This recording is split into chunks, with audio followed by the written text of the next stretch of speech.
Good evening Sachin, आइए जल्दी जल्दी आइए। तो इससे घबराने वाली बात नहीं है कि अगर किसी की लाइव क्लास छूट गई तो सर हम क्या करेंगे। सर कुछ नहीं करना है, लिंक आपके ग्रुप में अवेलेबल है।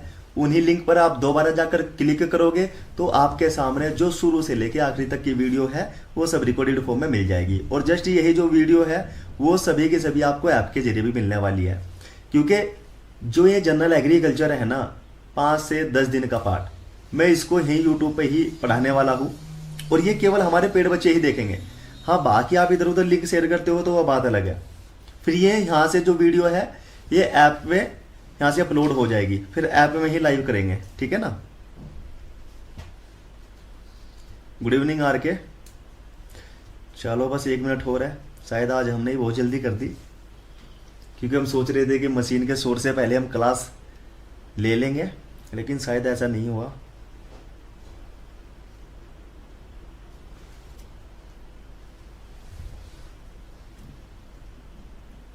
ओके, और सभी को नोट्स बनाने अनिवार्य है।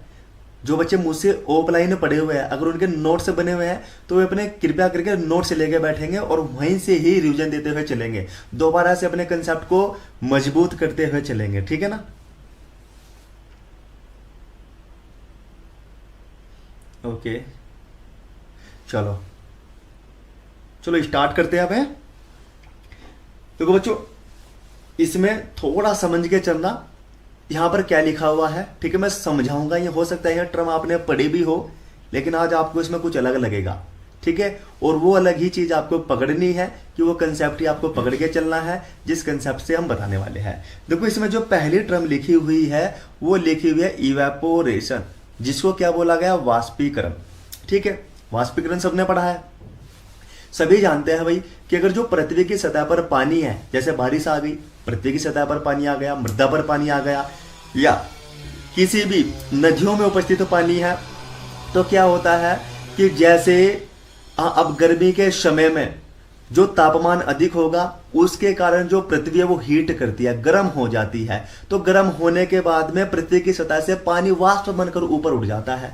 ऊपर उठकर कहां जाता है, वो वायुमंडल में चला जाता है। और जब पानी पृथ्वी की सतह से उड़कर वाष्प के रूप में पृथ्वी की सतह से वायुमंडल में चला जाता है तो उसको वाष्पीकरण बोल दिया जाता है। इसमें देखते हैं क्या लिखा हुआ है, इसमें जो की पॉइंट है मैं बता के चलूंगा। मैं देखो ये तो सबको पता है कि पृथ्वी की सतह से जल का वाष्प के रूप में वायुमंडल में जाना वाष्पीकरण कहलाता है। सिंपल बात है भाई, ये तो सिंपल है। अब इसमें से एक प्रश्न बनता है जो मैंने यहां पर मेंशन कर रखा है। वैसे मुझे ना पता है क्या, मैं ऑनलाइन पे आपको एक एक चीज देना चाह रहा हूं, इसलिए मैंने इसी नोट्स में ना कंप्लीट तरीके से मेहनत करके ना आपके लिए सामने ही मैंने सभी कुछ लिख रखा है इसमें। क्यों, जिससे आपको ज्यादा मेहनत ना करनी पड़े, आपको सुनने से आपके कंसेप्ट जो वो स्ट्रॉन्ग होते चले जाए, और जो ये नोट्स बने हुए केवल आपके रिविजन से ही काम चल जाए। इसलिए वरना मैंने अगर ऑफलाइन में होते तो इवेपोरेशन आपको लिखवाता और फिर ये प्रश्न पूछता, ठीक है ना। तो यहां से बहुत बच्चे हैं ना वो कंफ्यूजन में आ जाते हैं। अब देखो वाष्पीकरण की डेफिनेशन सभी ने पढ़ी है, लेकिन एक प्रश्न जब यहां से ऐसा बनता है ना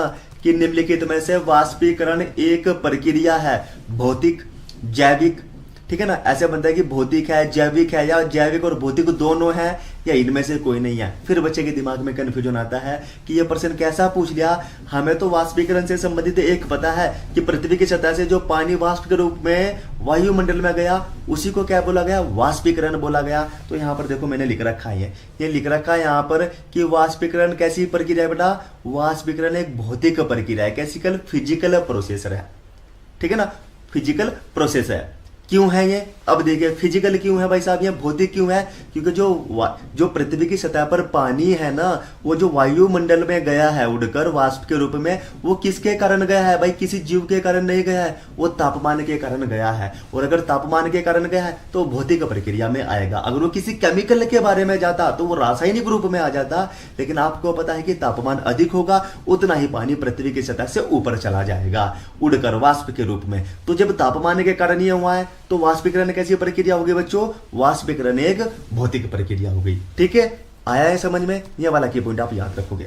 दूसरे वाला देखो, अब ये तीनों जो टर्म है ना ये मिलती जुलती है। एक बार इनको मैं समझाऊंगा फिर आपसे पूछूंगा कि कितना समझ में आया है, ठीक है। तो ये दूसरे वाली इसमें ट्रांसपिरेशन, जिसको क्या बोला गया, वाष्पोत्सर्जन है, ठीक हो, जिसको क्या बोला गया बच्चों, वाष्पोत्सर्जन बोला गया। अब इसमें क्या है, देखो अभी हमने वाष्पीकरण पढ़ा है, हमें पानी से मतलब है फिलहाल कि पानी एक वाष्प के रूप में, देखो अगर पृथ्वी की सतह से वाष्प के रूप में पानी वायुमंडल में गया है तो इसका मतलब है पृथ्वी पर भी तो पानी की हानि हुई है ना, क्योंकि पृथ्वी की सतह पर था वो, उड़कर वो वायुमंडल में चला गया तो पृथ्वी की सतह से पानी की हानि हुई है। ऐसे ही वाष्पोत्सर्जन है, इसमें भी पानी की हानि के बारे में बात करेगा। और ऐसे ही वाष्पोत्सर्जन है जो तीसरे नंबर पे दिया हुआ है, इसमें भी पानी के लॉस की बात ही करेगा, यानी हानि की बात ही करेगा। लेकिन इसमें की पॉइंट वो याद रखना है कि जो पानी की हानि हुई है या जो पानी का लॉस हुआ है वो किस माध्यम से हुआ है, कहां से हुआ है, उसी के बेस पर आपको याद करना है। जैसे वाष्पीकरण में पृथ्वी की सतह से पानी की हानि हुई है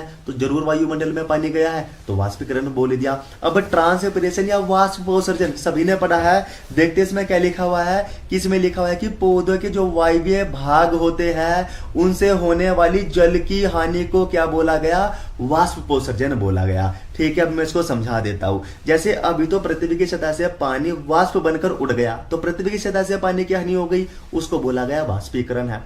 लेकिन जैसे हमारे पेड़ पौधे हैं वो मृदा से पानी को ग्रहण करते हैं, मृदा से पानी को ग्रहण करते हैं तो ऊपर क्या हुआ कि वायुमंडल में जितना तापमान है उसके कारण पानी वो उसके विभिन्न भागों से लॉस होता है। क्यों होता है, क्योंकि पेड़ पौधे को भी अपना तापमान बनाए रखना पड़ता है कि जो अपने पूरी की पूरी बॉडी का है, जो पूरी बॉडी का तापमान है वो एक समान बना रहे, इसलिए पौधे क्या करते हैं, वाष्पोत्सर्जन कर देते हैं। तो इसमें लिखा हुआ है, देखो यहां से याद रखना कि जब भी बोले कि पौधे के वायवीय, अब ये वायवीय भागों से क्या मतलब है, पत्ती, ये जो ये वायवीय यानी एरियल पार्ट है ना, जो एरियल पार्ट है उससे जो होगा, यानी जो पत्ती है, पत्ती से पत्ती के अंदर, जो पत्ती के अंदर ये बने होते हैं ना, पत्ती के अंदर ये छोटे छोटे क्या होते हैं बेटा, छिद्र होते हैं, जिन्हें क्या बोला गया, रंध्र, जिन्हें इन छिद्रों को क्या बोला गया, रंध्र, ठीक है। तो रंध्रों के माध्यम से, या तो ऐसा देगा कि पेड़ पौधों की पत्तियों में उपस्थित रंध्रों के माध्यम से होने वाली जल की हानि को क्या बोला गया, वाष्पोत्सर्जन बोला गया। या पौधे के वायवीय भागों, वायवीय का मतलब है जिसमें वायु का आदान प्रदान होता हो, वो ही पत्तियों में उपस्थित रंध्र होते हैं, ठीक है ना। तो वाष्पोत्सर्जन की डेफिनेशन क्या बोलती है कि अगर पौधे के वायवीय भागों से जल की हानि होगी तो हो गया वाष्पोत्सर्जन यानी transpiration. Aerial part from the plant से अगर लॉस होगा पानी तो उसको बोला गया वाष्पोत्सर्जन है। वाष्पीकरण क्या बोलता है, वाष्पीकरण बोलता है कि पृथ्वी की सतह से अगर पानी का लॉस हुआ है, ठीक है ना, जो वायुमंडल में गया उसको बोला गया वाष्पीकरण, ठीक है। अब इसमें देखो उसमें क्या हो रहा था बेटा, वाष्पीकरण में क्या हो रहा था, वाष्पीकरण में यह हुआ कि पृथ्वी की सतह से तापमान के कारण पानी गया तो, और उसमें कोई भी जैविक प्रक्रिया नहीं हुई, यानी जीव उसमें भाग नहीं लिया, तो इसलिए उसको भौतिक प्रक्रिया के अंतर्गत रखा गया। अब वैसे ही वाष्पोत्सर्जन को देखते हैं कि बेटा वाष्पोत्सर्जन क्या है, एक जैविक यानी बायोलॉजिकल प्रोसेस है। क्यों है बायोलॉजिकल, क्योंकि इसमें जो कार्य कर रहा है ना वो प्लांट कर रहा है, और पौधे कैसे होते हैं, जीवित, यानी जीवित पौधों के रूप में, यानी पौधों से पानी की हानि हुई है, तो इसीलिए इसको कैसे बोला गया बेटा, जैविक प्रक्रिया बोला गया। और उसको भौतिक प्रक्रिया क्यों बोला गया, भाई देखो तापमान भी क्या है, तापमान भी निर्जीव है और पृथ्वी भी निर्जीव है जिसकी सतह से पानी उठा है, तो इसलिए वो केवल और केवल भौतिक प्रक्रिया के अंतर्गत आएगा। और वाष्पोत्सर्जन में क्या है कि एक जीवित प्राणी, यानी प्राणी भी बोल सकते हैं हम कि जो प्लांट है कि वो जीवित रूप में उसमें भाग ले रहा है, जिससे पानी या पौधे के वायु भागों से उड़ रहा है। तो ये वाष्पोत्सर्जन पूछेगा पेपर में, निम्नलिखित में से वाष्पोत्सर्जन कैसी प्रक्रिया है, एक जैविक प्रक्रिया है। थोड़ा थोड़ा ब्रीफली इंट्रोडक्शन में इनका यहां दे रहा हूं, जब आगे ये उसमें आएंगे ना प्लांट फिजियोलॉजी में, तब बहुत अच्छी तरीके से इनको अंदर तक का खोल के पढ़ाऊंगा ना, ठीक है। फिलहाल आपके लिए जितनी यहां पर इंफॉर्मेशन जरूरी है वो मैं दे रहा हूं, आगे चलते हैं इसमें, ठीक है। अब तीसरा वाली प्रक्रिया कौन सी है, इवेपोट्रांसपिरेशन, वाष्पोत्सर्जन, ठीक है। अब इसको भी समझ लेते हैं, क्या समझते हैं बेटा इसमें। अभी हमने बोला पृथ्वी की सतह से पानी उड़ा, वाष्पीकरण है। अगर पेड़ पौधों के वायु भागों से पानी उड़ा तो क्या बोला गया, उसको ट्रांसपिरेशन है। एक भौतिक प्रक्रिया हो गई तो एक जैविक प्रक्रिया हो गई। अब इसमें दोनों आएगा। अब देखो इसमें क्या है, इसके आगे क्या लिखा हुआ है कि मृदा, ठीक है भाई, मृदा भी भूमि के बाद चली है, और वनस्पति यानी सोयल और वेजिटेशन। दोनों से होने वाली जल की हानि को वाष्पोत्सर्जन कहते हैं।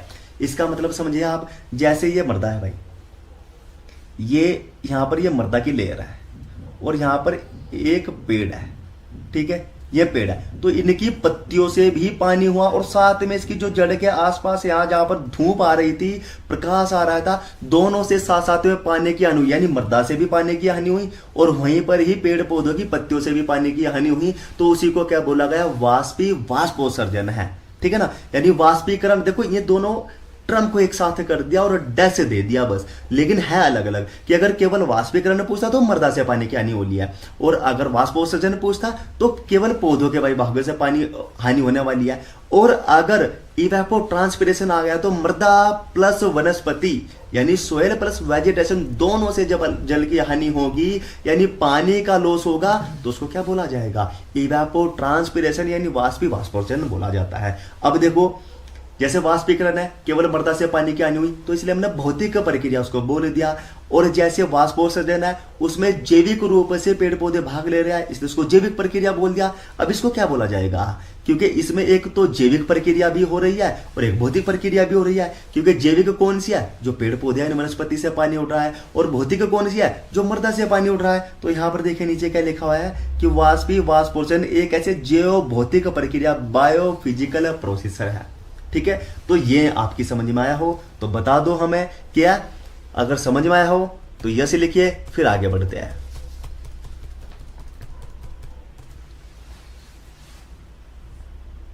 समझ में आया,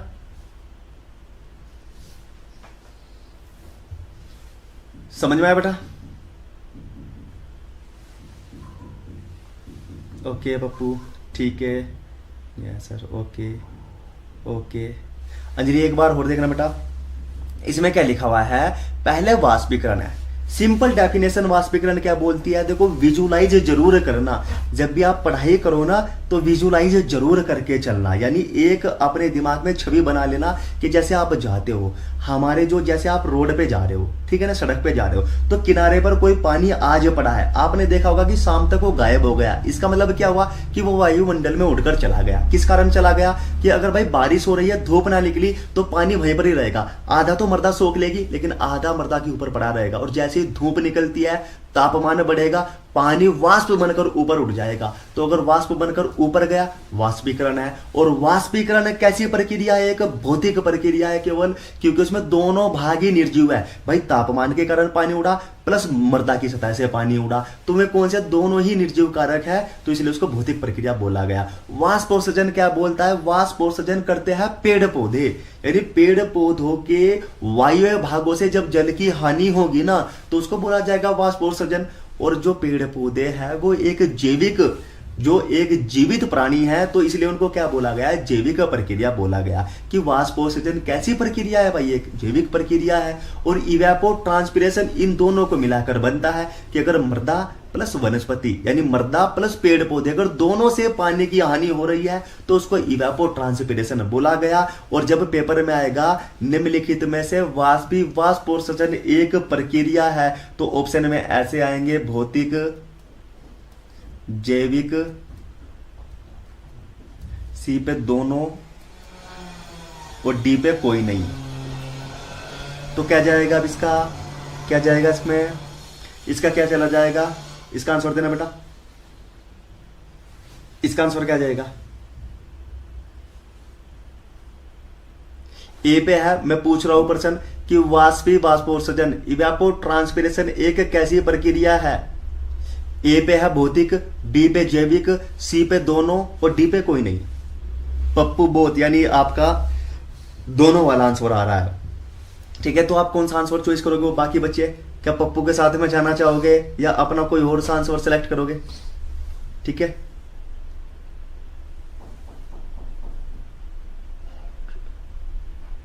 बी, बी जैविक, ओके, यूवी, ठीक है। अब जरा ये ध्यान रखना, रूबी, रिया शर्मा और अंजलि, ठीक है। अभी मैंने पूछा कि वाष्पोत्सर्जन, थोड़ा ध्यान देना है तीनों। देखो ये वाला प्रश्न मैं पूछ रहा था कि वाष्पोत्सर्जन इवेपोट्रांसपिरेशन, ना कि केवल वाष्पोत्सर्जन।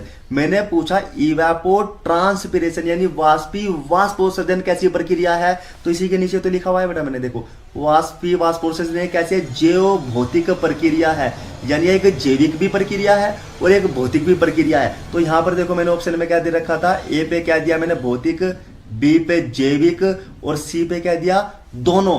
यानी क्या ये भौतिक और जैविक दोनों प्रक्रिया हो सकती है?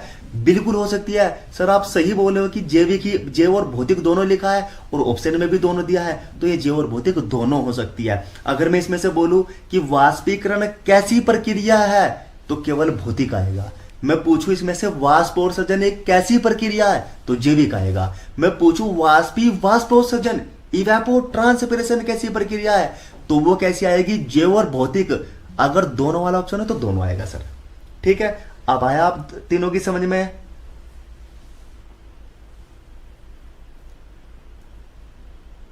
आया समझ में?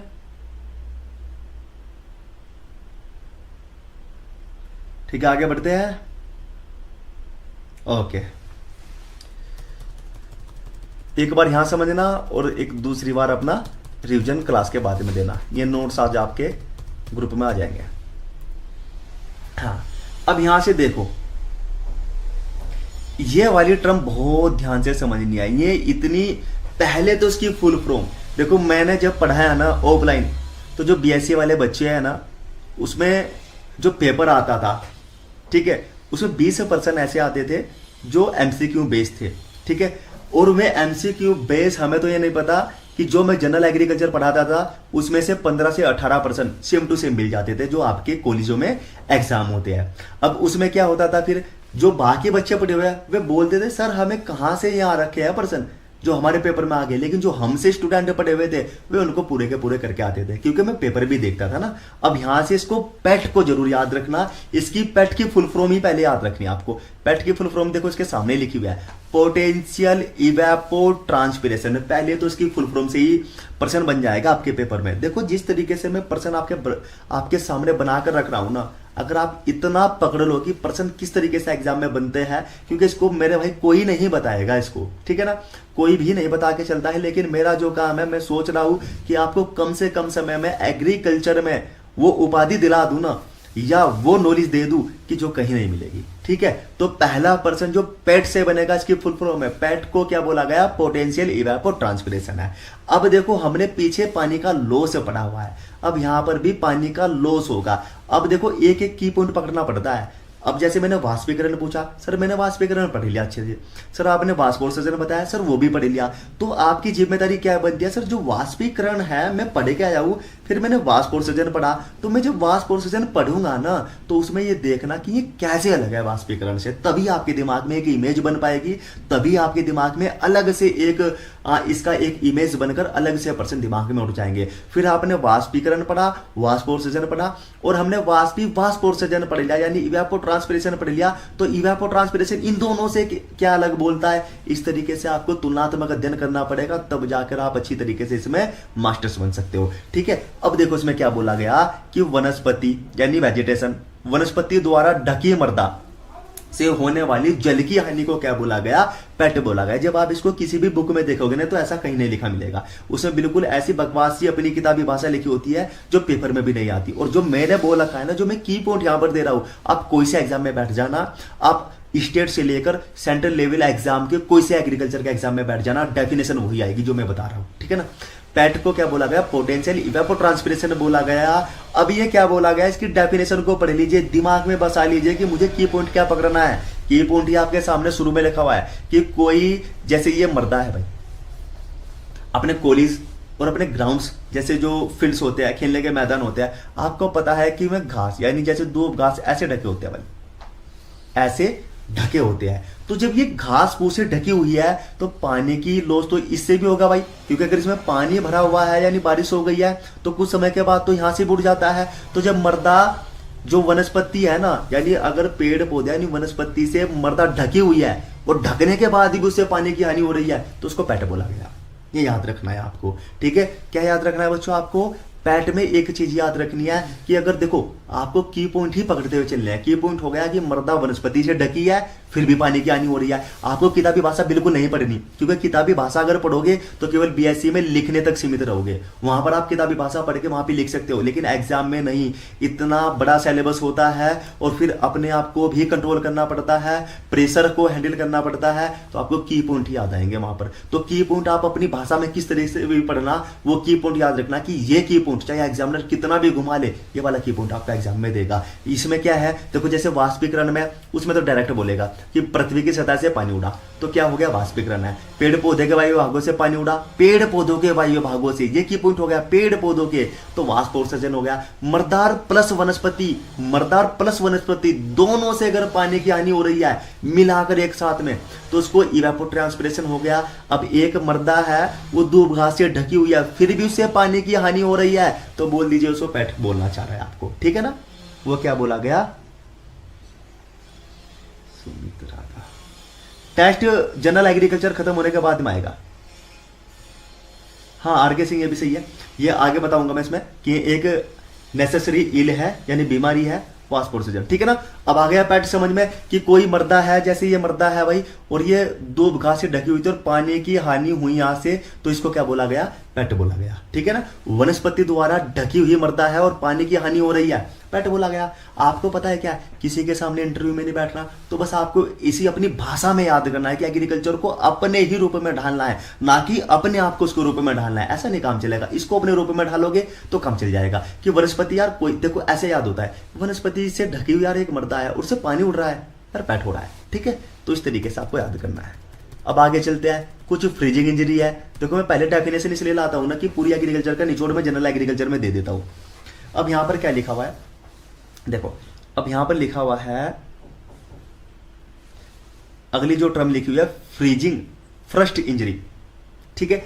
फ्रीजिंग क्या बोलता है, आप देखो बच्चों, पहले फ्रीजिंग को ही देख लीजिए आप। फ्रीजिंग होती क्या है, फ्रिज होता है, और फ्रिज में जब बर्फ जमता है तो 0 डिग्री सेल्सियस तापमान पर होता है, ठीक है ना। अगर 0 डिग्री सेल्सियस या जमाव बिंदु से नीचे कम तापमान हो गया, हमारा पेड़ पौधा है, देखो बिल्कुल सिंपल भाषा में समझना, ये मर्दा है और यहां से हमारा एक पेड़ ग्रो हो रहा है, ठीक है। तो सभी को पता है कि अगर पेड़ पौधे को ग्रो होने के लिए कितना, कम से कम 10 से 40 डिग्री सेल्सियस तापमान चाहिए, 10 से 40 डिग्री सेल्सियस तापमान चाहिए। लेकिन यहां पर हमारा पौधा सूखने लगा, तो हम देखेंगे यार सूख किस वजह से रहा है, क्या इसमें कीट लगे हुए हैं या कोई रोग लगा है, नहीं सर इसमें ये भी नहीं लगा, लेकिन फिर भी हमारा पौधा सूख रहा है। तो फिर हम फ्रीजिंग और चिलिंग इंजरी को देखेंगे कि कहीं ऐसा तो नहीं है कि हमारा जो पौधा है वो तो ज्यादा तापमान के लिए आवश्यक है, कि भाई अगर 20-25 तापमान होगा, 20-25 डिग्री सेल्सियस तापमान होगा तो वो वृद्धि करेगा,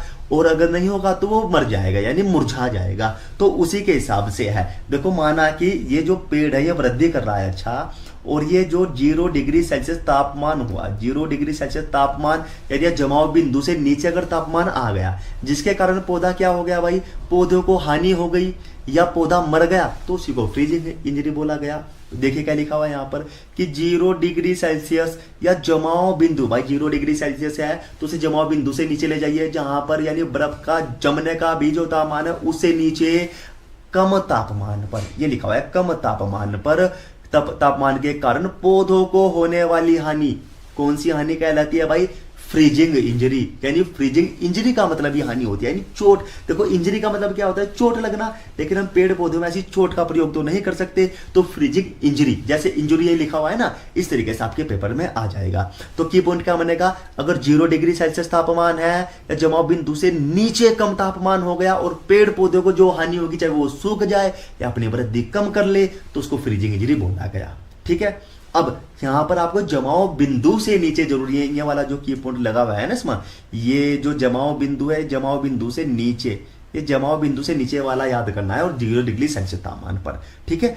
अब आगे चलते हैं, इसमें देखते हैं, देखो ये जो है चिलिंग इंजरी क्या है, चिलिंग इंजरी क्या बोलती है, जमाव बिंदु से ऊपर, अभी ऊपर वाले में क्या पढ़ा हमने कि जमाव बिंदु से नीचे यानी 0 डिग्री सेल्सियस से भी नीचे कम तापमान, देखो कम तापमान दोनों में लगाएगा, ये देखो यहां भी कम तापमान लगा रखा है इसने, यहाँ भी कम तापमान ही दिया, लेकिन कम तापमान को किस भाषा में ले रहे हैं, यानी कम तापमान देखो 0 से 4 डिग्री सेल्सियस तापमान बता रहे हैं, 0 से 4 डिग्री सेल्सियस तापमान बता रहा है, तो ये भी कम है। तो हमें की पॉइंट क्या पकड़ना पड़ेगा फिर सर, कि जिससे हमें पता चल जाए कि फ्रीजिंग इंजरी के बारे में बोल दिया या चिलिंग इंजरी के बारे में बोल दिया। आपको भी तो बताया कि जमाव बिंदु से नीचे बोलेगा, या तो जमाव बिंदु से नीचे बोलेगा या बोलेगा 0 डिग्री सेल्सियस से नीचे होने वाली पेड़ पौधों को हानि फ्रीजिंग इंजरी कहलाती है, और जमाव बिंदु से ऊपर 0 से 4 डिग्री सेल्सियस के कारण पौधों को होने वाली हानि चिलिंग इंजरी कहलाती है।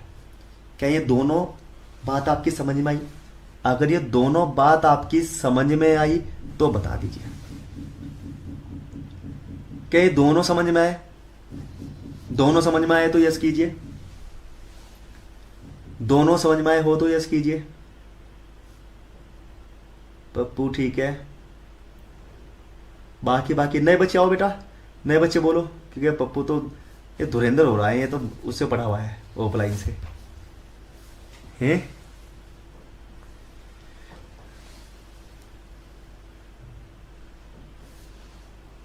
ओके सुमित, मुकुल ठीक है, अनुष्का, रिया ओके, बाकी और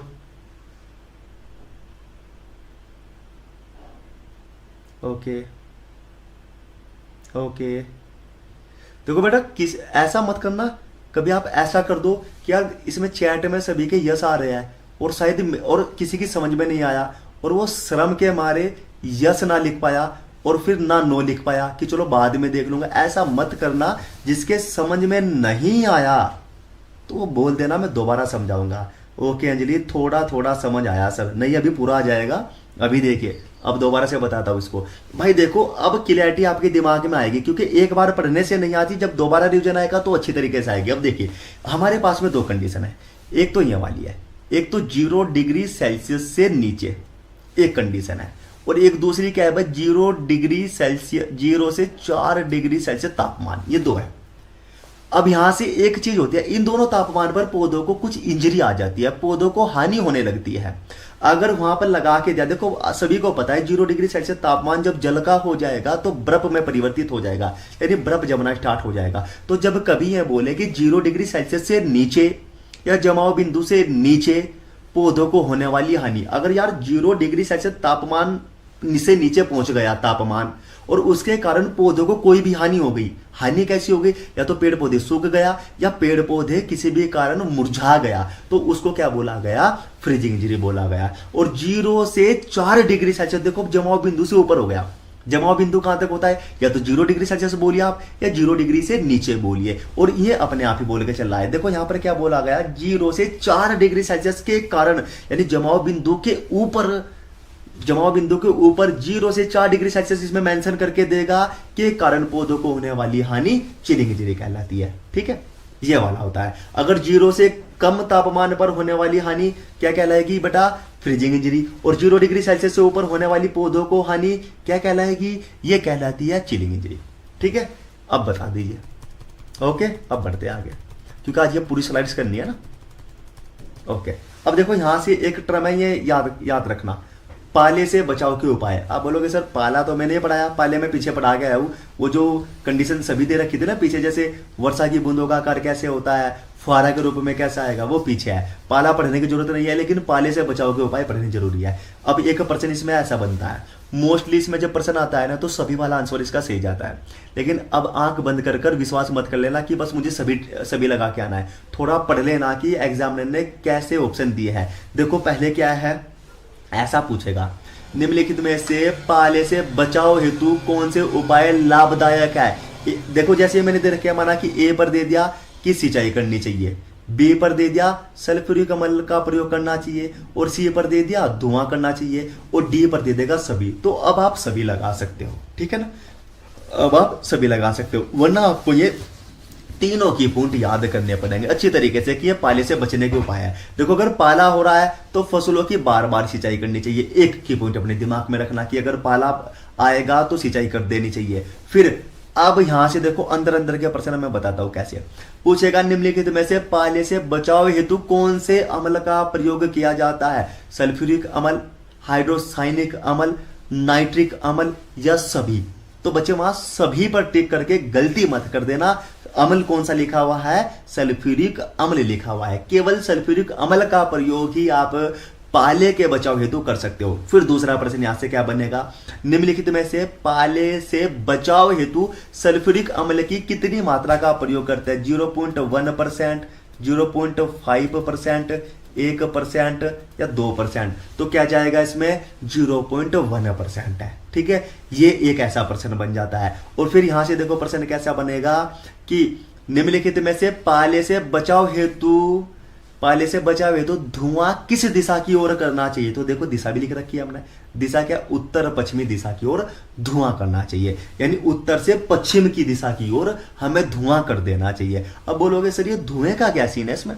धुएं से कैसे पाला हट जाएगा? भाई जैसे पाला गिरा और आपको पता है कि पाला पड़ता है और फिर बाद में धूप निकल गई, धूप के कारण जो थोड़ी गर्मी होती है तो उसके कारण वो पाला पिघल जाता है। वैसे जैसे अब आपने धुआं कर दिया उत्तर पश्चिमी दिशा की ओर, क्योंकि उस साइड से हवा ऐसे चलेगी और ऐसे आपके खेत में पूरे में फैल जाएगा। धुएं के कारण क्या होगा? आपके फील्ड के ऊपर तापमान इतना गर्म हो जाएगा कि वो पाले को पिघला देगा। ठीक है, इसलिए धुआं किया जाता है। अब ये चारों चीज थी इसमें। क्या आपको चारों प्रश्न याद हुए? क्या पाले से बचाने के उपाय भी याद हुए? याद हुए तो ये एक बार यस कीजिए, फिर आगे बताता हूं आपको घटनाएं। ठीक है, बताइए याद हुआ?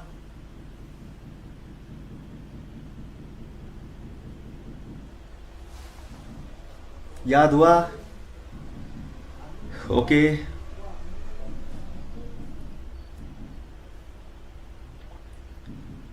ओके ओके, ठीक है, जल्दी जल्दी टाइप कीजिए। Okay okay. अब देखो यहाँ कुछ घटनाएं लिखी हुई है, इनको अच्छी तरीके से याद करना है। सिर्फ मैं 2 समझाऊंगा इनमें से, फिर बाकी उसी तरीके से प्रश्न आएगा। देखो पहली क्या लिखी है? कंटूर। ठीक है, इसमें सिमरन आपकी समझ में आ रहा है बेटा? सिमरन, क्योंकि आप थोड़ा इंग्लिश में पढ़ते हो ना, ठीक है, इसलिए मैंने जो टर्मिनोलॉजी है वो तो इंग्लिश में डाल रखी है।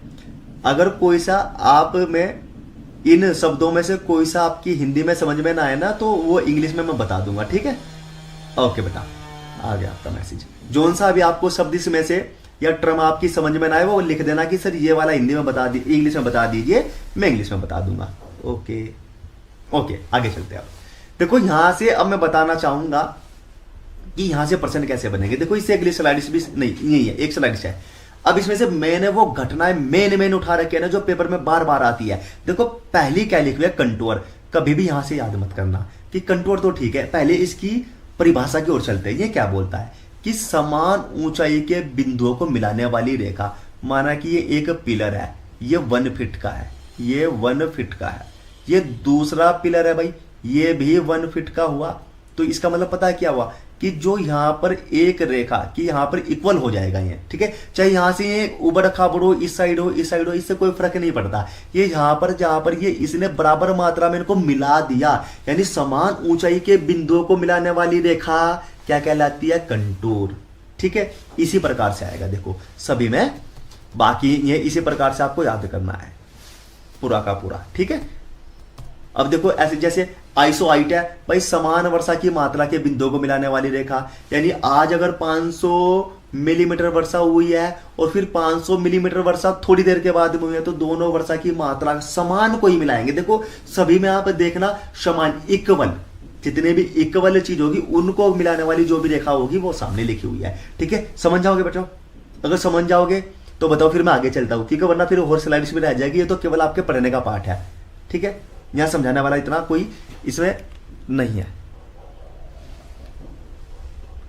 याद कर लोगे? सर साफ नहीं दिख रहा है स्क्रीन पर, क्वालिटी बढ़ा नहीं, वो तो ऑटोमेटिक क्वालिटी आएगी। उन्होंने नहीं बढ़ा रखी होगी ना। अंजलि बेटा आप अपनी स्क्रीन की क्वालिटी बढ़ाना थोड़ा, क्योंकि हमारी ओर से तो पूरी उसमें चल रही है ना, HD में चल रही है हमारी ओर से तो पूरी है। अरे नहीं, अपने फोन की क्वालिटी बढ़ाओ, क्योंकि देखो जो मेरे पास फोन है ना ये वाला, इसमें भी मैंने इसमें ओपन कर रखी है, लेकिन अच्छी तरीके से इसमें दिखाई दे रहा है। और दूसरी बात है, इसकी जो क्वालिटी है केवल 360 है, ये देखिए 360p में, ठीक है। तो थोड़ी आप अपने स्क्रीन की क्वालिटी बढ़ाइए।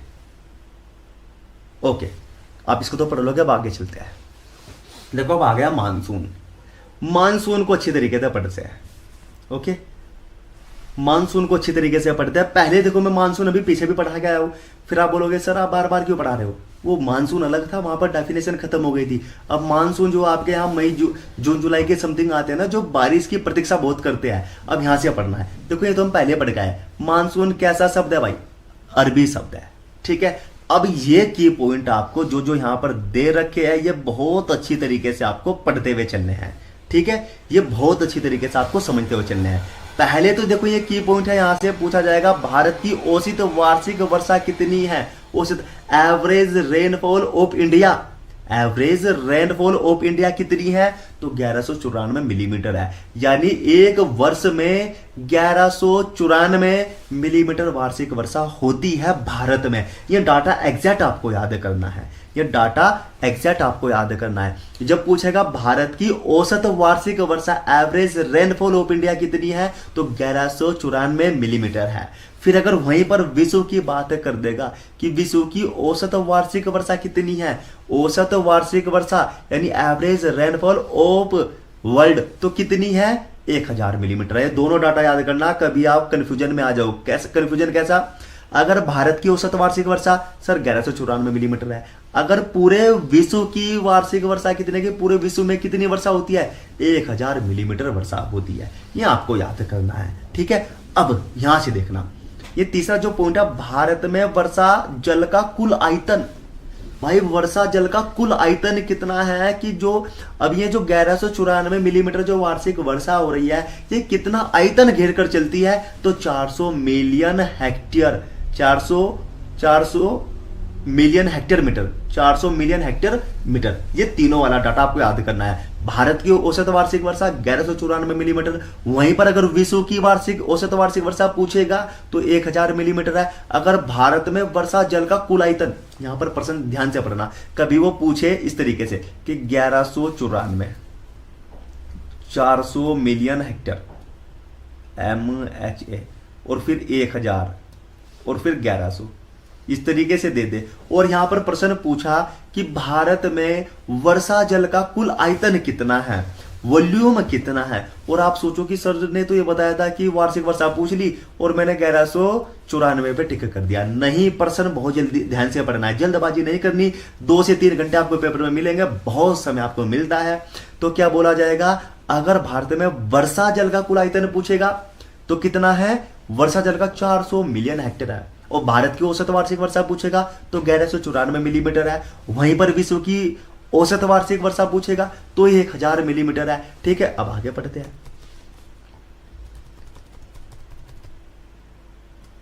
ओके, अब देखो ये फोर्थ जो पॉइंट बोलता है कि भारत में वर्षा के औसत दिन कितने हैं।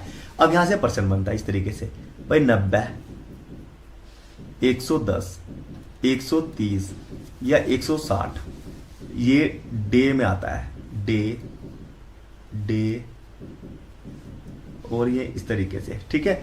ये ए पर 90 है, बी पर 110, सी पर 130 और डी पर 160 है।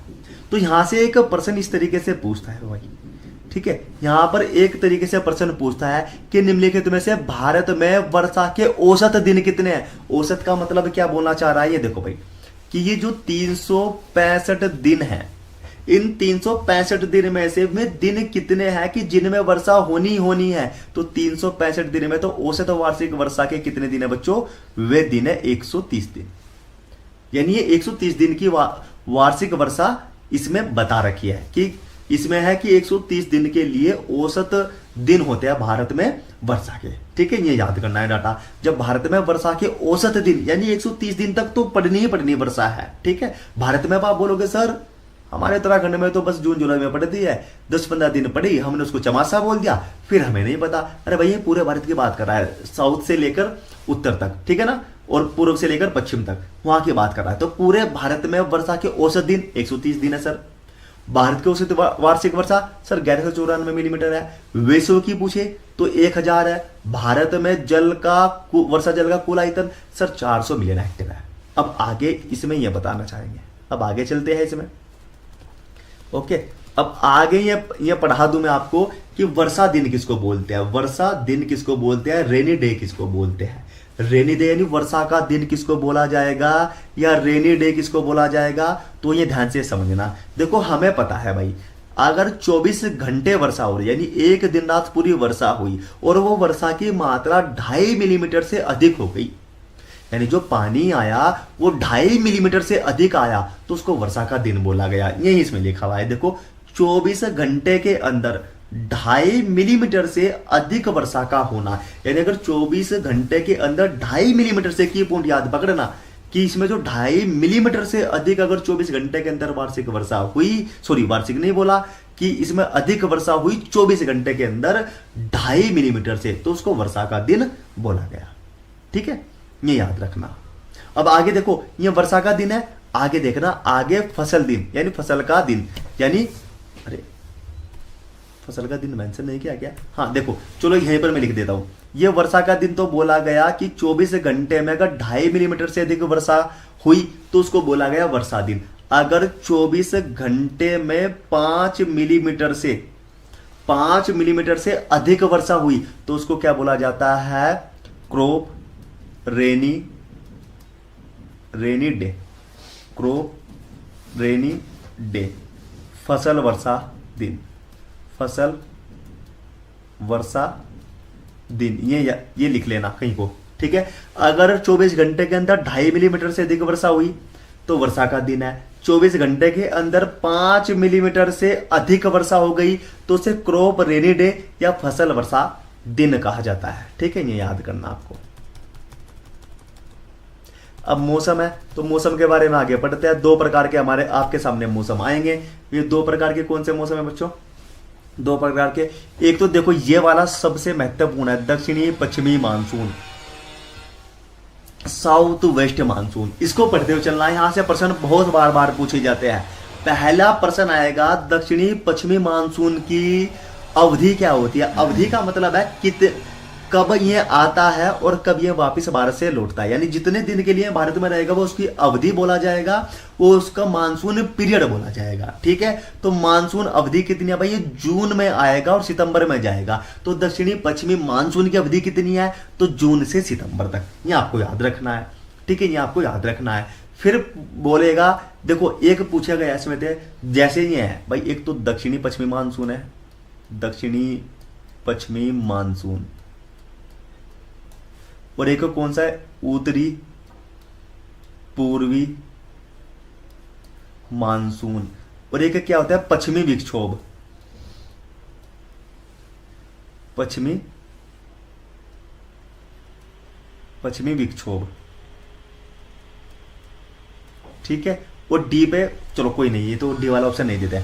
अब यहां से समझना, पूछेगा निम्नलिखित में से किस मानसून को ग्रैंड पीरियड ऑफ मानसून यानी महाअवधि मानसून, इसको याद मत करना, महाअवधि वाले को ये नहीं आएगा हिंदी में भाई लिखा हुआ। पूछेगा ग्रैंड पीरियड मानसून के नाम से किसको जाना जाता है, दक्षिणी पश्चिमी मानसून या उत्तरी पूर्वी मानसून या पश्चिमी विक्षोभ, और डी पे इनमें से कोई नहीं। तो किसको जाना जाता है बेटा, दक्षिणी पश्चिमी मानसून को जाना जाता है, ग्रैंड पीरियड ऑफ मानसून के नाम से जाना जाता है। अब देखो आगे बढ़ते हैं इसमें, जो ये मानसून है कि जो दक्षिणी पश्चिमी मानसून है भारत में, पहले पूछेगा कि दक्षिणी पश्चिमी मानसून भारत में सर्वप्रथम किस राज्य में आता है, किस राज्य में आता है, तो किस राज्य में आता है बच्चों, ये केरल में आता है, सर्वप्रथम केरल में आता है। कब आता है, 1 जून को, और ये 1 जून वाली अवधि हमने यहां पर दे रखी है। ठीक है, कि 1 जून में आएगा और सितंबर में वापिस हो जाएगा। तो जब यह प्रश्न आएगा बन के, निम्नलिखित में से दक्षिणी पश्चिमी मानसून भारत के कौन से राज्य में सर्वप्रथम पहुंचता है, तो केरल में। कब पहुंचता है, 1 जून को। कब पहुंचता है बच्चों, 1 जून को पहुंचता है। और फिर मध्य जुलाई के आसपास, मध्य जुलाई के आसपास कहां होता है भैया, मध्य जुलाई यानी 15 जुलाई तक पूरे भारत को वर्षा की चपेट में ले लेता है। तो पूछेगा दक्षिणी पश्चिमी मानसून है भारत के सर्वप्रथम कौन से राज्य में आता है, केरल में आएगा। कब आया, 1 जून को आता है। पूरे भारत में कब फैलता है दक्षिणी पश्चिमी मानसून, मध्य जुलाई यानी 15 जुलाई तक यह फैल जाता है। ठीक है, अब यहां से देखो, दक्षिणी पश्चिमी मानसून की वापसी यानी विड्रॉल कब होता है? पश्चिमी राजस्थान से होगा। पूछेगा कि दक्षिणी पश्चिमी जो मानसून है उसकी वापसी कौन से राज्य से होती है, तो कौन से राज्य से होती है बेटा? पश्चिमी राजस्थान। ये पश्चिमी क्यों दिया है? वैसे तो खाली राजस्थान से भी काम चल जाएगा, लेकिन जब लेवल क्वेश्चंस का बढ़ाने लगता है ना एग्जामिनर, फिर आपको ऐसे कि पश्चिमी राजस्थान, उत्तरी राजस्थान, पूर्वी राजस्थान या दक्षिणी राजस्थान, तो हमने वो भी मेंशन कर दिया है। कब वापस जाएगा? 1 से 15 सितंबर तक, और 1 से 15 सितंबर तक वापस चला जाएगा, और फिर पूरे देश से कब? 15 अक्टूबर तक चला जाएगा। तो मेन समय क्या रहा? देखो भाई, 1 जून को ये केरल में आया और 15 सितंबर तक ये वापस हो गया। अक्टूबर का तो टाइम इसने दे रखा है कि पूरे देश के कोने कोने तक ये भाग जाएगा, तो वही यहां पर देखो, वो यहां पर समयावधि दे रखी है। तो पहला प्रश्न, दक्षिणी पश्चिमी मानसून कब आता है, या दक्षिणी पश्चिमी मानसून की अवधि क्या है? जून और सितंबर है। ग्रैंड पीरियड मानसून किसको बोला गया? दक्षिणी पश्चिमी मानसून को बोला जाता है। दक्षिणी पश्चिमी मानसून भारत के सर्वप्रथम कौन से राज्य में आता है? केरल में आता है। फिर केरल में आता है। केरल में दक्षिण पश्चिमी मानसून कब आता है? 1 जून को। पूरे भारत में कब फैलता है? मिड जुलाई में यानी मध्य जुलाई में। वापस कब होगा? ये वापसी कब होगा बेटा? 1 से 15 सितंबर तक हो जाएगा। और कहां से वापस होगा? राजस्थान से वापस होगा। अभी एक यहां से जो पर्सन है, इसका फेमस पर्सन है, ये दो प्रकार के जो मानसून आपको दिखाई दे रहा है, एक तो ये पर दक्षिणी पश्चिमी मानसून है और एक उत्तरी पूर्वी मानसून आपको आगे दिखाई देगा। ठीक है, अब ये पूछेगा कि भारत में कुल वर्षा में लगभग कितना योगदान देता है, यानी पेपर में आएगा लिखा हुआ कि भारत में दक्षिणी पश्चिम मानसून से कितने प्रतिशत वर्षा होती है, तो हमेशा याद रखना 75% से अधिक वर्षा होगी। 75% से अधिक कंट्रीब्यूशन देगा ऑल ओवर रेनफॉल में। ये कौन सा? तो सबसे ज्यादा वर्षा करने वाला मानसून कौन सा हुआ? दक्षिणी पश्चिमी मानसून। इसलिए इसको क्या बोला गया? ग्रैंड पीरियड ऑफ मानसून, क्योंकि सबसे ज्यादा वर्षा का योगदान कर रहा है, ये याद रखना। ठीक है, तमिलनाडु, और पूछेगा देखो, तमिलनाडु और आंध्र प्रदेश के कुछ भागों को छोड़कर यह मानसून पूरे भारत में वर्षा करता है। प्रश्न बन जाएगा, निम्नलिखित में से कौन से में राज्य है जिनमें दक्षिणी पश्चिमी मानसून बारिश नहीं करता है या वर्षा नहीं करता है? तो तमिलनाडु और आंध्र प्रदेश आपको देखने को ऑप्शन में मिल जाएंगे। और जब ये पूछेगा निम्नलिखित में से कौन सा मानसून है जो सर्वाधिक वर्षा करता है? दक्षिणी पश्चिमी मानसून कितनी वर्षा करता है? सर 75% से अधिक करता है। ठीक है, क्या समझ में आया है? अगर ये समझ में आया हो तो बता दीजिए, फिर हम आगे बढ़ते हैं। क्या ये सभी क्लियर हो गए इसके पॉइंट? क्या सभी क्लियर हो गए? फिर दूसरे वाला मानसून पढ़ेंगे हम। अभी तो दक्षिणी पश्चिमी मानसून पढ़ा आपने। क्या क्लियर हो गए पॉइंट?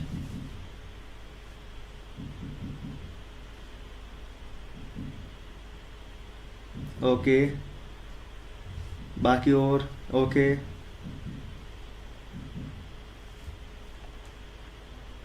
ओके,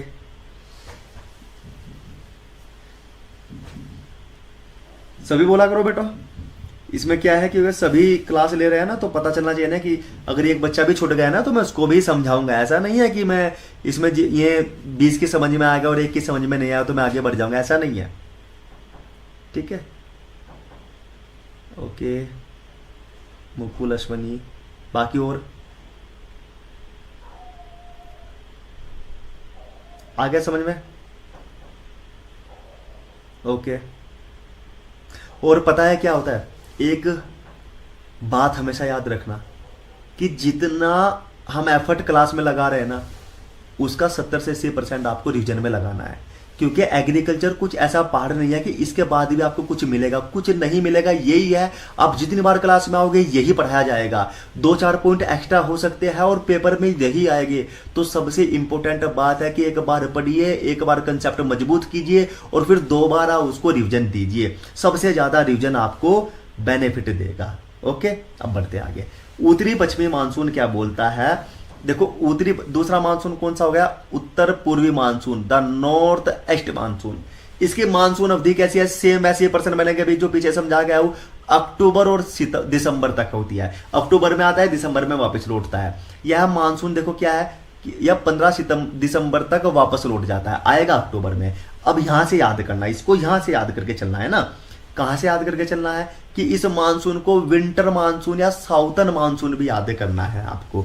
अब आप बोलोगे सर इसकी हिंदी क्या है, इसकी हिंदी या तो सर्दी मानसून हो सकती है, दक्षिणी मानसून भी इसको बोला गया, ठीक है। तो ये दोनों आपको इंग्लिश में याद करने पड़ेंगे और इंग्लिश में ही आ जाएंगे। जैसे विंटर मानसून को इस तरीके से लिख देगा, विंटर मानसून, ठीक है। तो इस तरीके से पूछेगा निम्नलिखित में से कौन सा वो मानसून है जिसे विंटर मानसून या साउथर्न मानसून के नाम से जाना जाता है, तो उत्तर पूर्वी मानसून है। और यह मानसून अब देखो कहां बारिश कर रहा है, तमिलनाडु और आंध्र प्रदेश में, यानी जहां पर दक्षिणी पश्चिमी मानसून बारिश नहीं करता वहां पर बारिश कौन करेगा, उत्तर पूर्वी मानसून करता है। तो मुख्य रूप से कहां पर करेगा, तमिलनाडु और आंध्र प्रदेश में करेगा। यह मानसून रिट्रीटिंग मानसून कहलाता है। अब रिट्रीटिंग मानसून भी दे सकता है हिंदी में लिख के, और हिंदी में क्या लिखा हुआ है, मानसून का पीछे हटना। तो भाई मेरे हिसाब से आज तक मैंने पेपर में आता नहीं देखा कि इस वाली हिंदी के रूप में आ जाएगा। हाँ, रिट्रीटिंग इस तरीके से दे सकता है, रिट्रीटिंग, रिट्रीटिंग मानसून, ठीक है, रिट्रीटिंग मानसून इस तरीके से दे देगा। रिट्रीटिंग मानसून किसको बोला गया, तो इसको बोला गया उत्तर पूर्वी मानसून को, ठीक है। तो मानसून का पीछे हटना हिंदी में इसको बोला गया, तो ऐसा नहीं आता, ठीक है, ये याद करना है। अब देखो 75% से अधिक यानी 75 से 80-85% तक योगदान दक्षिण पश्चिमी मानसून दे रहा है। तो भारत में ये वाला मानसून कितना देगा, बस इसका ये वाला डाटा याद रखना है कि 15% योगदान देना है, ठीक है, केवल 15% योगदान देता है। और इस मानसून को चक्रवात वर्षा यानी साइक्लोनिक रेनफॉल भी बोला गया। अब ये की पॉइंट है, ऐसे जैसे सेम पीछे थे। क्या ये समझ में आ गए, ये समझ में आ गए, तो अगली वाली स्लाइड पे चलते हैं। क्योंकि जो एक प्रकार से मानसून के सभी पर्सन मैंने बता दिया उसी प्रकार से इसमें बनेंगे। थोड़ा अपने दिमाग को ना ब्रॉड करके चलना, श्रिंकिंग करके मत चलना, खोल के चलना, इतना लगा के चलना कि यार मेरा जो फर्स्ट क्लिक में याद हो जाए। क्या ये समझ में आया? ओके ओके ओके, ठीक है, ठीक है, ओके ओके। अब देखो आगे लिखा हुआ है पश्चिमी विक्षोभ। ये क्या लिखा हुआ है, पश्चिमी विक्षोभ, ठीक है। ये लिखा हुआ है बच्चों पश्चिमी विक्षोभ, वेस्टर्न डिस्टर्बेंस, ठीक है। अब इसकी वर्षा की मुख्य अवधि देखनी है। ये कब है, देखो भाई सब क्रम वाइज चल रहा है। जब दक्षिणी पश्चिमी मानसून आता है 1 जून को आएगा, सितंबर में जाएगा। जब आया उत्तर पूर्वी मानसून वो अक्टूबर में आता है, दिसंबर में जाएगा। अब ये पश्चिमी विक्षोभ होता है। पश्चिमी विक्षोभ क्या है कि दिसंबर में आएगा और मार्च में जाएगा। अब आपने देखा था कि केदारनाथ में एक बाढ़ आई थी, ठीक है ना, तो उसका कारण मुख्य रूप से पश्चिमी विक्षोभ ही था, ठीक है ना, कि इतनी बारिश हुई थी जिसके कारण वहां पर बादल फट गए, और बादल फटने के कारण वर्षा की इतनी मात्रा हो गई जिससे पानी इतना हो गया और केदारनाथ में बाढ़ का कारण भी बन गया, ठीक है। तो पश्चिमी विक्षोभ या वेस्टर्न डिस्टर्बेंस किसको बोला गया, इसकी अवधि क्या है, दिसंबर से मार्च तक। इसके द्वारा, अब यहां पर याद रखना, इसके द्वारा उत्तर और मध्य भारत में वर्षा होती है। पूछेगा निम्नलिखित में से उत्तर व मध्य भारत में वर्षा किसके द्वारा होती है, दक्षिणी पश्चिमी मानसून, उत्तर पूर्वी मानसून या पश्चिमी विक्षोभ। डी पे देगा इनमें से कोई नहीं, तो किसके कारण होती है, पश्चिमी विक्षोभ। अब यहां से यह प्रश्न बहुत बार आया, यह वर्षा कौन से वाली वर्षा की बात चल रही है भाई, पश्चिमी विक्षोभ की बात चल रही है। रबी की फसल हेतु बहुत महत्वपूर्ण है। पूछेगा निम्नलिखित में से पश्चिमी विक्षोभ जो वर्षा है कौन सी फसल के लिए उपयुक्त होता है, भाई खरीफ फसल, रबी फसल और जायद फसल, या सभी। तो क्या आएगा भाई, इसमें आ जाएगा रबी फसल के लिए। और अब यहां से भी एक बात बता दूं कि रबी या मुख्य रूप से पता क्या पूछा है कि जो पश्चिमी विक्षोभ है ना, पश्चिमी विक्षोभ सर्वे। अब एक बात यहां से हो जाती है, देखो जब प्रश्न यहां से घुमाने पे आता है,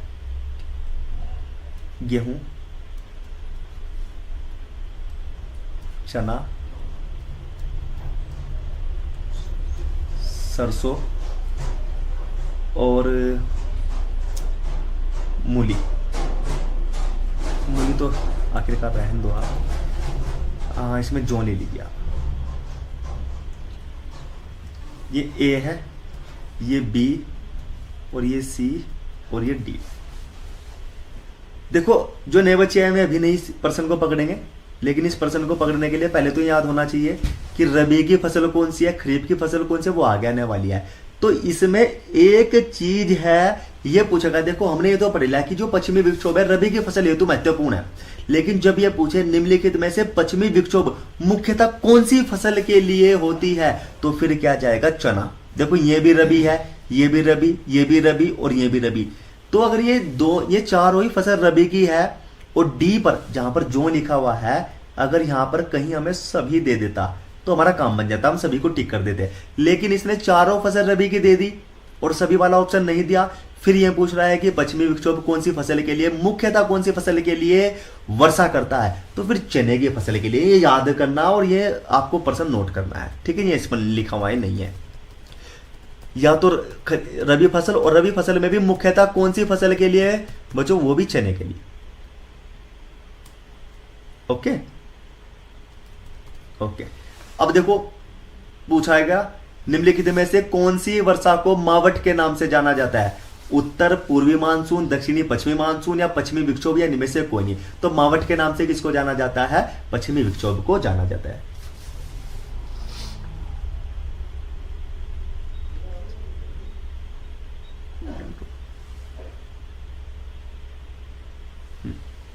ठीक है, ये समझ में आ गया। अब आगे चलते हैं। देखो भाई तुमने सभी चीजें पढ़ ली, अब आगे अभी तक बारिश के बारे में पढ़ा, बारिश कर दी। अगर बारिश नहीं हो रही है तो अब कृत्रिम रूप से बारिश करानी पड़ेगी, ठीक है ना। अब कृत्रिम रूप से बारिश करानी पड़ेगी, ठीक है। अब देखो ये क्या है, कृत्रिम बारिश किसको बोला गया, या बादल सीडिंग किसको, यानी आर्टिफिशियल रेन मेकिंग या क्लाउड सीडिंग किसको बोला गया। आपको पता है कि चाइना ने ऐसे ऐसे केमिकल्स बना रखे हैं कि जिनके द्वारा वह कृत्रिम रूप से बादल बना सकते हैं और कृत्रिम रूप से यानी आर्टिफिशियल रूप से वर्षा करा सकते हैं। वो इसमें देखो डेफिनेशन दिया, डेफिनेशन से इतना इंपॉर्टेंट नहीं है।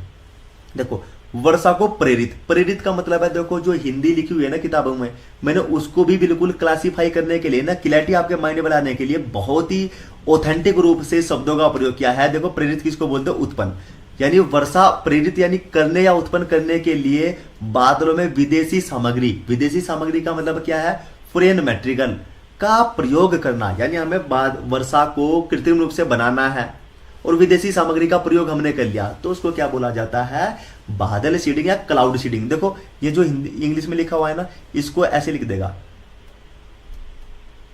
Cloud seeding. क्यों लिख देगा इसको ऐसा, इसको ऐसा इसीलिए लिख देगा वो क्योंकि इसकी जो डेफिनेशन है उसमें इतना दम नहीं है, लेकिन कंफ्यूजन यहां करेगा शब्दों में, ठीक है। तो इस तरीके से इसको याद करना है। अब सबसे मेन इंपॉर्टेंट जो पर्सन यहां से बनेंगे वो बनेंगे बादलों से। बादल क्या है, देखो जैसे ही सीरस बादल किसको बोलते हैं, सीर्स, ठीक है ना। सीरस क्लाउड्स किसको बोलते हैं, जो बादल पंखदार होते हैं, जैसे आपने मौसम देखा होगा, वे ऐसे इस तरीके से फैले होते हैं, कहीं कहीं को ऐसे ऐसे ऊपर बादल जब बारिश के समय दिखते हैं, और रेशेदार संरचना वाले बारिश रहित होते हैं। जैसे आप बोलते हैं कि बारिश के बाद में ना, बारिश के बाद में कि अब तो मौसम साफ हो गया, बादल फट गया, यानी अब अलग अलग हो गए टुकड़े, तो उसको ही बोले जाएगा सीरस बादल। पहले अब यहां से प्रश्न बता दूं मैं, पूछेगा वो बादल जो पंखदार होते हैं, रेशेदार संरचना वाले होते हैं। ये की पॉइंट तो आपको याद ही करना है। जो सबसे इंपॉर्टेंट पॉइंट है वो ये याद करना है आपको। पूछेगा निम्नलिखित में से कौन सा बादल बारिश रहित होता है, यानी वर्षा रहित, जो बादल बारिश नहीं करता, कौन सा भाई, सीरस। ये याद करना, बस इतना याद करते चलना कि बादल रहित वर्षा रहित बादल कौन सा है, सीरस है। और निम्बो स्टेटस बादल, निम्बो स्टेटस क्लाउड्स, जो बादल लगातार बारिश करते हैं उन्हें क्या बोला गया, निम्बो स्टेटस बादल। यानी चमासे के तौर पर जब मानसून आ जाएगा, लगातार बारिश करेंगे 10-15 दिन, उनको क्या बोला जाएगा, निम्बो स्टेटस बादल, ठीक है। और जो बारिश नहीं करते सीरस, जो लगातार करेंगे वे निम्बो स्टेटस। अब देखो एक तो लगातार बारिश हो ही जाएगी भाई, थोड़ी थोड़ी सी, वो मिनंग मिनंग सी बोलते हैं ना कि थोड़ी थोड़ी सी बारिश सी होती चलती है, 10-15 दिन तक ऐसी होती है। लेकिन एक बारिश आपने देखी होगी कि बिजली कड़कड़ाती है, बहुत कड़कड़ाहट के साथ में, आंधी तूफान के साथ में बारिश आती है, तो वे बादल कौन से होंगे, देखो ये लिखा हुआ है यहाँ पर, क्यूमुलो निम्बस बादल, ठीक है। जिन बादलों में भारी बारिश, तूफान, गड़गड़ाहट, बिजली कड़कना आदि होते हैं, उनको क्या बोला जाएगा, क्यूमुलो निम्बस। उनको क्या बोला गया बच्चों, क्यूमुलोनिम्बस। ठीक है, अब देखना तीनों बादल को एक बार अच्छी तरीके से पढ़ते हैं। जो बादल वर्षा नहीं करते सिरस बादल है सर। जो बादल लगातार बारिश करेंगे सर निम्बो स्टेटस है, बस लगातार बारिश कर रहा है, कोई इसमें गड़गड़ाहट नहीं है, कोई आंधी तूफान नहीं है। और जब ये बोल दे वो बादल जो भारी वर्षा, बहुत ज्यादा वर्षा करते हैं, तूफान भी चलता है, गड़गड़ाहट भी होती है, बिजली भी चमकती है, तो उन बादल को क्या बोला गया, क्यूमुलोनिम्बस बादल बोला गया। अब ये लास्ट वाला पॉइंट लिखा है कि बारिश वाले बादल पृथ्वी सतह से कितने किलोमीटर की ऊंचाई तक पाए जाते हैं, 3 किलोमीटर की ऊंचाई तक। पूछेगा निम्नलिखित में से बारिश करने वाले बादल पृथ्वी सतह से कितने किलोमीटर की दूरी पर पाए जाते हैं। जैसे यहां पर दे देगा 3 किलोमीटर दूरी, 4 किलोमीटर दूरी, 5 किलोमीटर दूरी, 6 किलोमीटर दूरी, तो फिर टिक क्या करना है, 3 किलोमीटर दूरी। ठीक है, आ गया समझ में। अगर ये समझ में आ गया हो तो यस कीजिए, फिर आगे चलते हैं जल्दी से।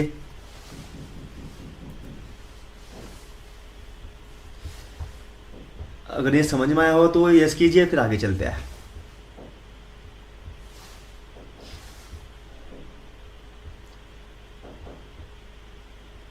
यस सर, ओके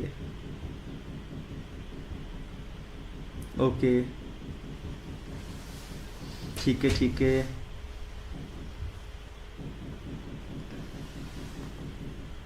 करण यस, ओके ओके,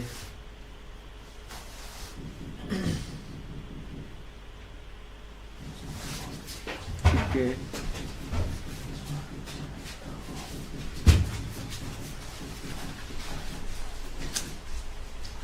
ओके,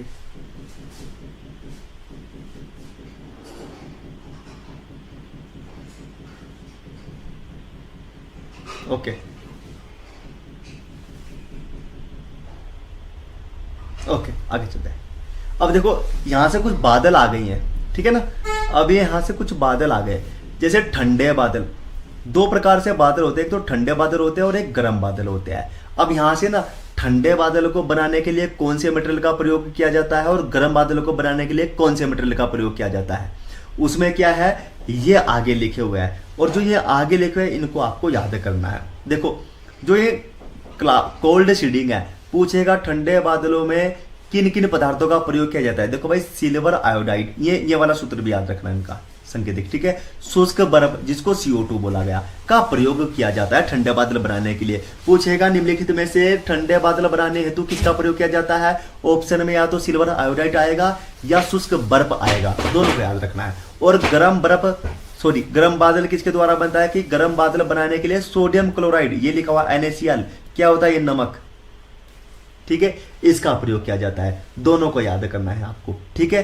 ठंडे बादल किससे बनेंगे, सिल्वर आयोडाइड और शुष्क बर्फ, दोनों को सूत्र के हिसाब से याद भी करना है, इसमें जैसे ये है। और गर्म बादल में बादल बनाने के लिए किनका प्रयोग किया जाएगा, सोडियम क्लोराइड, ठीक है, ये याद करना है। अब आगे चलते हैं मौसम की भविष्यवाणी करने के लिए, जो आप नेट पे भी देख लेते हो कि सर आज बारिश है या नहीं है, वो देखते हैं। ये इनको ध्यान रखना है, ठीक है। मौसम की भविष्यवाणी, नाउ कास्टिंग, यानी हमें बस बिल्कुल अभी 2-4 घंटे के लिए ही हमें अभी भविष्यवाणी करनी है। तो पूछेगा, देखो एक तरफ तो ये पूछेगा कि इनकी अवधि कितनी होती है, तो आपको पेपर में दिख जाएगी और पेपर में आपको टिक करना है अच्छी तरीके से, ठीक है। जैसे नाउ कास्टिंग से पेपर में नहीं आता, तो इसमें तो बस ये है कि कुछ घंटे से लेकर 1 दिन, यानी विशेष रूप से 2 घंटे के लिए भविष्यवाणी की जाती है। जैसे आपने अभी मौसम की भविष्यवाणी की कि अब ये बस बादल 2 घंटे के लिए ही बारिश कर सकता है, तो ये तो नाउ कास्टिंग है, तो फिलहाल हो गया। यहाँ से परसेंट नहीं बनता, यहाँ से लिखना है, यहाँ से देखना। शॉर्ट रेंज यानी लघु अवधि, पूछेगा लघु अवधि मौसम की भविष्यवाणी कितने दिन के लिए होती है, तो 1 से 2 दिन के लिए आएगा पेपर में, तो आपको ये टिक करना है, ठीक है। जब 1 से 2 दिन में ऑप्शन होगा तो ये देखना है। अगर ये नहीं है तो फिर घंटों में पूछेगा, तो विशेष तौर पर 36 घंटे के लिए होती है। कि ऐसा आया कि 24 घंटे, 72 घंटे, 36 घंटे या आपसे 90 घंटे, इस तरीके से आएगा, तो फिर आपको 36 घंटे टिक करना है, ठीक है। फिर आपको 36 घंटे टिक करना है। अगर दिन में देगा तो 1 से 2 दिन देगा। फिर पूछेगा कि मध्यम अवधि मानसून या मध्यम अवधि मौसम की भविष्यवाणी कितने दिन तक की जाती है बेटा, वो 3 से 10 दिन तक की। इसकी मानसून अवधि कितनी होती है कि अगर आपने बोला कि ये मौसम तो अब से 3 से 10 दिन के लिए वर्षा होने वाला है, तो अगर मीडियम रेंज यानी मध्यम अवधि का होगा तो 3 से 10 दिन की उसकी अवधि होगी। और दीर्घ अवधि यानी लॉन्ग रेंज कितनी होगी, जब 10 दिन से अधिक जाएगी। ये मौसम की भविष्यवाणी है। कि आप मौसम की भविष्यवाणी किस प्रकार से कर रहे हो, कि क्या अगर लघु अवधि की मौसम की भविष्यवाणी की अवधि कितनी होती है, लघु अवधि की वो 1 से 2 दिन होती है। अगर पेपर में दिन में नहीं पूछा, घंटों में पूछ लिया तो 36 घंटे आएगा। और अगर मध्यम अवधि मौसम पूर्वानुमान की अवधि पूछ ली तो 3 से 10 दिन आएगा। अगर दीर्घ अवधि यानी लॉन्ग रेंज वेदर फोरकास्टिंग पूछ लिया तो 10 दिन से अधिक होगा। ठीक है, आया समझ में? अब आगे चलते हैं। देखो इसमें क्या लिखा हुआ है, ये ध्यान से पढ़ना। जो लघु अवधि मौसम पूर्वानुमान है ना, शॉर्ट रेंज वेदर फोरकास्टिंग है, एक दिन में कितनी बार जारी किया जाता है, 2 बार, ये याद रखना। ठीक है, पूछेगा लघु अवधि मौसम पूर्वानुमान, ठीक है ना, शॉर्ट रेंज वेदर फोरकास्टिंग एक दिन में कितनी बार जारी किया जाता है, 2 बार किया जाता है। और कितने घंटों के लिए वैलिड रहता है, 36 घंटों के लिए। वैसे ही दीर्घ अवधि मानसून 1 वर्ष में, वहां देखो यहां क्या ये दिन में जारी किया जा रहा है, और दीर्घ अवधि मौसम पूर्वानुमान एक दिन में कितनी बार जारी किया जा रहा है बच्चों, 3 बार। और क्रॉपिंग पैटर्न को चुनने के लिए उपयोगी होता है। पूछेगा निम्नलिखित में से कौन सी मौसम की भविष्यवाणी है जो क्रॉपिंग पैटर्न यानी फसलों के लिए उपयुक्त होता है। लघु अवधि मौसम पूर्वानुमान, मध्यम अवधि मौसम पूर्वानुमान या दीर्घ अवधि मौसम पूर्वानुमान। तो दीर्घ अवधि मौसम पूर्वानुमान क्या है कि क्रॉपिंग पैटर्न को चुनने के लिए आवश्यक होता है। ठीक है, अब यहां देखते हैं जो मौसम भविष्यवाणी की जो साइनोप्टिक विधि है, लघु अवधि मौसम पूर्वानुमान के लिए प्रयोग की जाती है। अब देखो इसे सिंपल वे में समझना। सिंपल वे में कैसे, पूछेगा लघु अवधि मौसम पूर्वानुमान के लिए कौन सी विधि अपनाते हैं। तो कौन सी विधि अपनाते हैं बच्चों, जो अगर आपको लघु अवधि मौसम पूर्वानुमान ज्ञात करना है तो उसे ज्ञात करने के लिए कौन सी विधि, साइनेप्टिक विधि का प्रयोग करते हैं। अगर आपको दीर्घ अवधि मौसम पूर्वानुमान के लिए कौन सी विधि का प्रयोग किया जाता है, तो ये किया जाता है सांख्यिकी विधि यानी स्टैटिकल मेथड। तो आपको ये याद करना है। ठीक है, अब ये वाला जो पेपर में ये बहुत बार आया, इसकी फुल फॉर्म, ये वाला सेंटर कहाँ है, national centre for medium range weather forecasting, कहाँ, ये दिल्ली में है, ये याद रखना। ठीक है, आया समझ में? ओहो, ये दिख नहीं रहा होगा ना, ओके, ये मैं यहां पर लिख देता हूं क्योंकि यहां पर ना कैमरा आ रहा है। देखो ये कहां पर है, ये वेदर फोरकास्टिंग, ये कहां पर है, न्यू दिल्ली। ये याद लिख लेना। ठीक है, समझ में आया? समझ में आया हो तो बताओ, फिर आगे चलते हैं। समझ में आया बच्चों?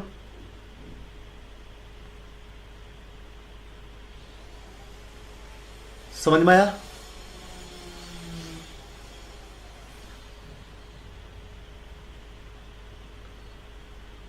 ओके ओके ओके ओके, ठीक है, इसको नोट कर लेना, न्यू दिल्ली वाले को है। देखो अब यहां से ये देखना है, साइक्लोन चक्रवात क्या होते हैं, ठीक है, एल नीनो क्या होती है और ला नीनो क्या होती है, ये अच्छी तरीके से याद करना है। नहीं आया सर? अंजलि क्या नहीं आया बेटा समझ में? ये देखो, ये जो हमने अभी पीछे पढ़ के आए ना, लघु अवधि मौसम पूर्वानुमान, ठीक है, ये कुछ हमें मौसम की भविष्यवाणी करनी होती है। जैसे ये मेट्रोलॉजिकल डिपार्टमेंट के साइंटिस्ट होते हैं ना, ये बता देते हैं कि आज का मौसम कैसा है, बारिश कैसी होने वाली है। अगर आपको कुछ ही समय के लिए मौसम की भविष्यवाणी देनी है, जैसे 1-2 दिन के लिए, जैसे आप नेट पे देखते हो कि 2 दिन के लिए बारिश नहीं है, 3 दिन के लिए बारिश नहीं है, 10 दिन तक बारिश नहीं है, फिर देखोगे 2 दिन लगातार बारिश है, तो ये क्या है, ये मौसम की भविष्यवाणी है। ठीक है, ये मौसम की भविष्यवाणी है। देखो जैसे ये लगा रखा है कि जो लघु अवधि यानी अगर हमें लघु अवधि यानी बहुत कम समय के लिए, 1 या 2 दिन के लिए ही मौसम की भविष्यवाणी करनी है, हम तो नहीं कर सकते, मेट्रोलॉजिकल डिपार्टमेंट वाले करते हैं। तो ये जो डायरेक्ट पेपर में आता है, पूछेगा लघु अवधि मौसम पूर्वानुमान की अवधि कितनी होती है, यानी जो लघु अवधि मौसम की भविष्यवाणी करते हैं वो कितने दिन के लिए होता है भाई, वो होता है 1 से 2 दिन के लिए। फिर वैसे ही आपने मध्यम अवधि मौसम की भविष्यवाणी की है तो वो कितने दिन के लिए वैलिड रहेगा, वो 3 से 10 दिन के लिए वैलिड रहेगा। अगर आप दीर्घ अवधि यानी लॉन्ग रेंज वेदर फोरकास्टिंग करना चाहते हो, लंबे समय के लिए मौसम की अवधि को बताना चाहते हो, तो फिर वो कितने समय के लिए वैलिड रहेगा, 10 दिन से अधिक। ठीक है, ये इस तरीके से होता है। अब इसकी ही वर्जन है यहां पर। अब ये पूछा गया, देखो पूछता है कि लघु अवधि मौसम पूर्वानुमान है एक दिन में, जैसे कि मैंने आज जारी किया, माना कि एक बार तो हमने सुबह के टाइम जारी कर दिया और दूसरा हमने दोपहर के समय जारी कर दिया, तो एक दिन में हमने कितनी बार जारी किया, 2 बार। ये ऐसा पेपर में आता है। ठीक है,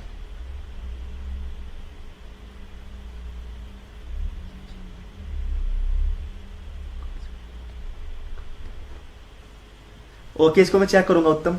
ठीक है, इसको मैं चेक करूंगा कि पहले क्या लिखवाया और अब क्या लिखवाया। ठीक है, मैं जस्ट क्लास के बाद में इसको वेरीफाई कर लूंगा।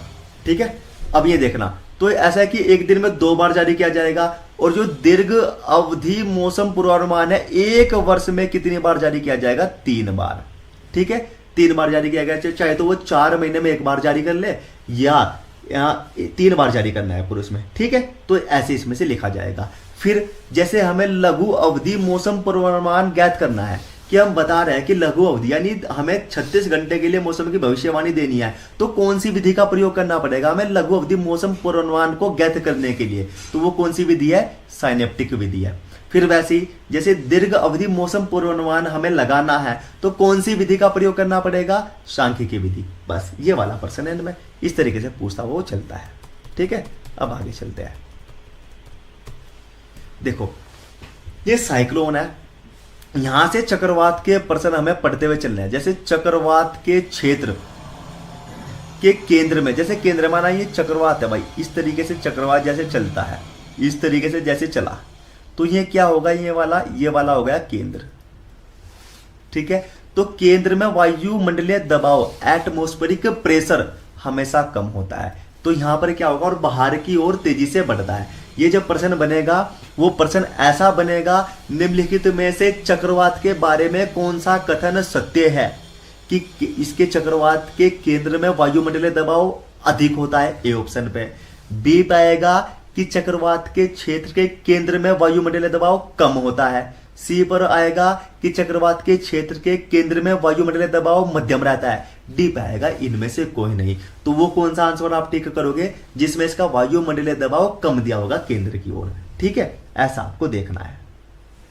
ओके, अब ये टोर्नाडो, हाँ टोर्नाडो, टाइफून, हरिकेन, ये क्या है, ये एक प्रकार के साइक्लोन है, एक प्रकार के ये चक्रवात है। पूछेगा टोर्नाडो एक है फसल, खरपतवार, चक्रवात या कीट, तो क्या आएगा, चक्रवात।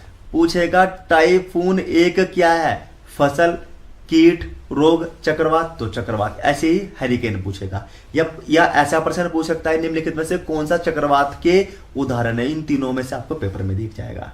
ठीक है, ऐसे आपको याद करना है।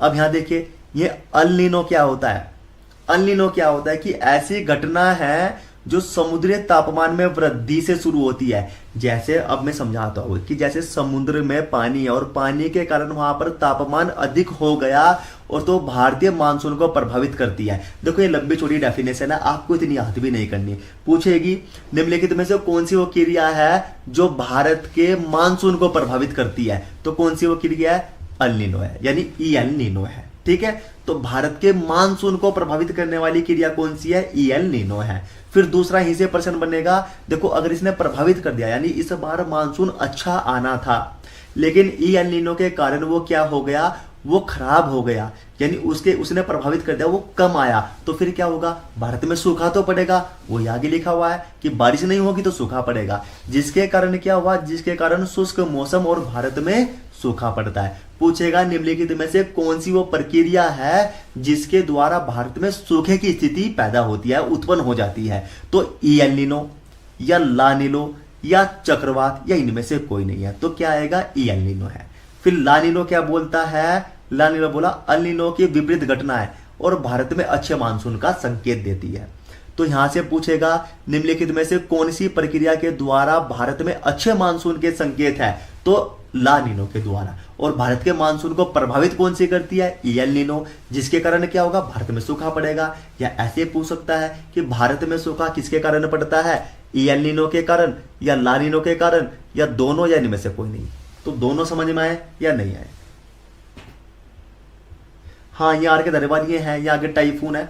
टाइफून क्या नाम है, बूंद बूंद सिंचाई का एक रूप है जिसके द्वारा टाइफून, आगे इसको भी समझाऊंगा इसको सिंचाई में, क्योंकि एक लास्ट जब चैप्टर इसका बचेगा तो वो इसमें टाइफून में सिंचाई के अंदर कवर हो जाएगा। ओके, समझ में आ गया,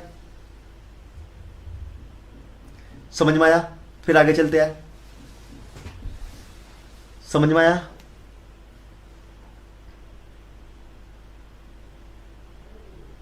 समझ में आया हो तो यस कीजिए।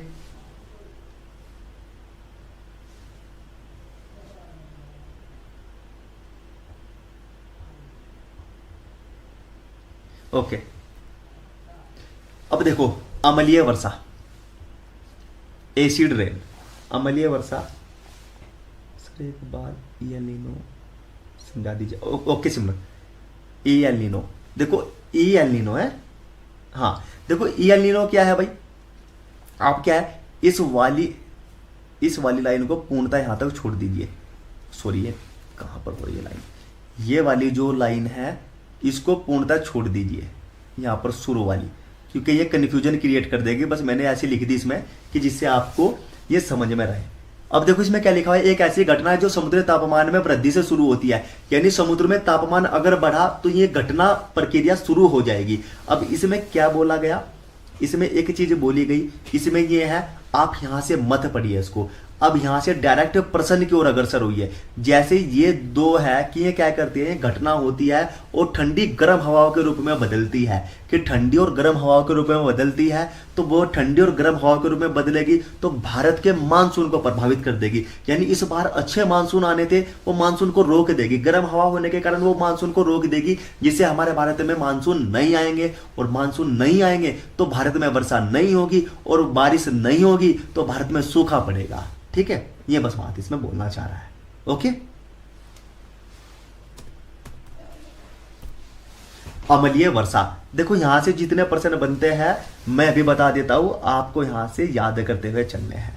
अम्लीय वर्षा क्या बोलते हैं, पहला जो प्रश्न आएगा, अम्लीय वर्षा का पीएच मान कितना होता है, तो 4.5 से कम होता है। ठीक है, पूछेगा अम्लीय वर्षा का तापमान कितना होता है भाई, तो 4.5 से कम होता है। अम्लीय वर्षा में देखो यहां पे लिखा है, अम्लीय वर्षा में नाइट्रोजन ऑक्साइड NO2 और सल्फर डाइऑक्साइड SO2 गैस पाई जाती है।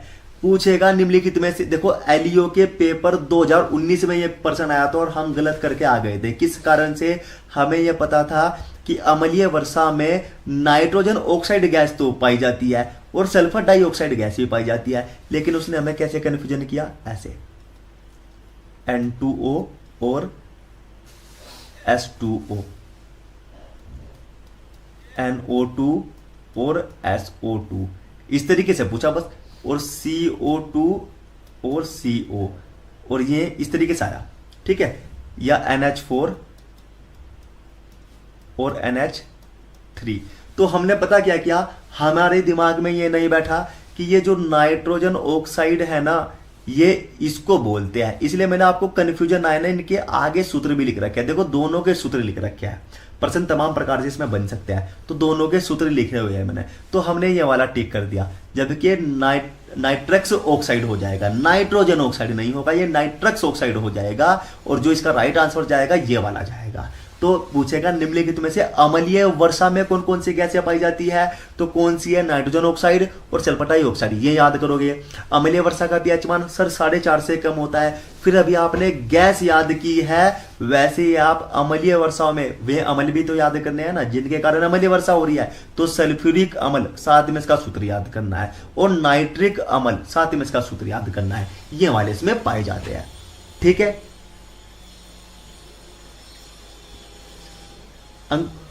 अंकुश बेटा आपकी स्क्रीन इसलिए साफ नहीं दिख रही है, आपने रुक गई क्या, हाँ अंकुश बेटा, आपकी स्क्रीन इसलिए साफ नहीं दिख रही है ना, आप अपनी जो ये वीडियो की क्वालिटी है ये थोड़ा बढ़ाइए, ठीक है ना। आपने शायद मुझे लग रखा है वो 144 उस पर कर रखा है, ठीक है, वरना देखिए मेरी ओर से साफ दिख रहा है। ओके, अब देखिए अम्लीय वर्षा का पीएच मान सर 4.5 से कम। अम्लीय वर्षा में कौन कौन सी गैस है? नाइट्रोजन ऑक्साइड और सल्फर डाइऑक्साइड, ठीक है। और अम्लीय वर्षा में कौन कौन से अम्ल है? सल्फ्यूरिक अम्ल और नाइट्रिक अम्ल, यही पाए जाते हैं। जब पूछा जाएगा अम्लीय वर्षा में कौन सा अम्ल पाया जाता है, सल्फ्यूरिक अम्ल, हाइड्रोसाइनिक अम्ल, ठीक है, या ब्यूटारिक अम्ल, इस तरीके से दे देगा। तो कौन सा आएगा भाई? सल्फ्यूरिक अम्ल आएगा। ओके, अब यहां पर देखो आगे पढ़ते हैं एग्रोक्लाइमेटिक जोन। एग्रोक्लाइमेटिक जोन, ये देखो यहां पर क्या एग्रोक्लाइमेटिक जोन, जिसे कृषि जलवायु क्षेत्र भी बोला गया। यहां से हमेशा प्रश्न बनते हैं, पूछेगा भारत में कितने कृषि जलवायु क्षेत्र पाए जाते हैं? भाई ये रहे 15, ये पेपर में हर बार आना है, ये सरकारी प्रश्न मान लीजिए, ये आता ही आता है। किसके अनुसार है 15? Planning commission. प्लानिंग कमीशन ने बताया कि भारत में 15 कृषि जलवायु क्षेत्र पाए जाते हैं, ठीक है। या सिंपल तरीके से भी आप याद करना कि कितने कृषि जलवायु क्षेत्र है भारत में? 15। नार्प और आईसीआर के अनुसार कितने कृषि क्षेत्र है? 127 थे, अब कितने हो गए? 131 हो गए। दोनों में से जो ऑप्शन में आएगा वो आपको ठीक करना है, ठीक है। प्लानिंग कमीशन के अनुसार, या सिंपल भी पूछ ले कितने कृषि जलवायु क्षेत्र है, तो कितने हैं? 15। और जब ये लगा के दे कि नार्प या आईसीआर के द्वारा कितने कृषि जलवायु क्षेत्र है, तो उनको बोला जाएगा 127 या 131। दोनों में से जो ऑप्शन में आएगा वो आपको टिक करना है, ठीक है। अब आगे चलते हैं। देखो ये कृषि जलवायु क्षेत्र थे। अब नेक्स्ट स्लाइड्स और आखिरी स्लाइड्स है ये वाली। अब ये कौन से है भाई? ये है एग्रो इकोलॉजिकल जोन, कृषि पारिस्थितिकी तंत्र क्षेत्र, ठीक है। अब ये कोई नहीं पूछेगा कि सर ये होते क्या, ये 20-25 होते अलग, इतना हमें पढ़ने की आवश्यकता नहीं है। जितने हमें कृषि जलवायु क्षेत्र में से आ रहे हैं और कृषि पारिस्थितिकी क्षेत्र से आ रहे हैं, उतना परसेंट सफिशिएंट मैंने इसमें डाल रखा है जो आपके पेपर में आने हैं। तो ये देखो ये कितने होते हैं? ये होते हैं 20। 21 कोई नहीं लगाएगा, 21 किताबों में दे रखा है, तो 21 पूर्णतः गलत है। 20 को ही राइट आंसर माना जाता है, ठीक है। और किसके अनुसार है 20?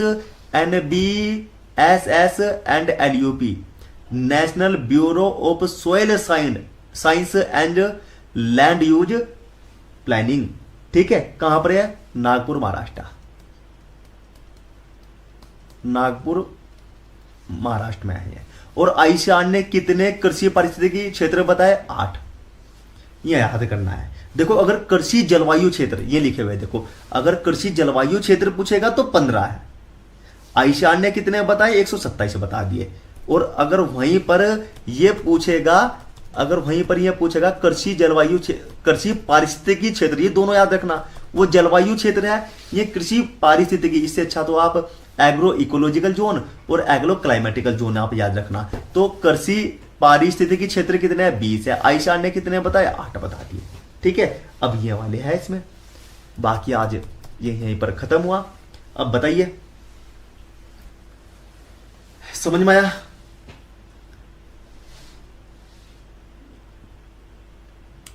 समझ में आया?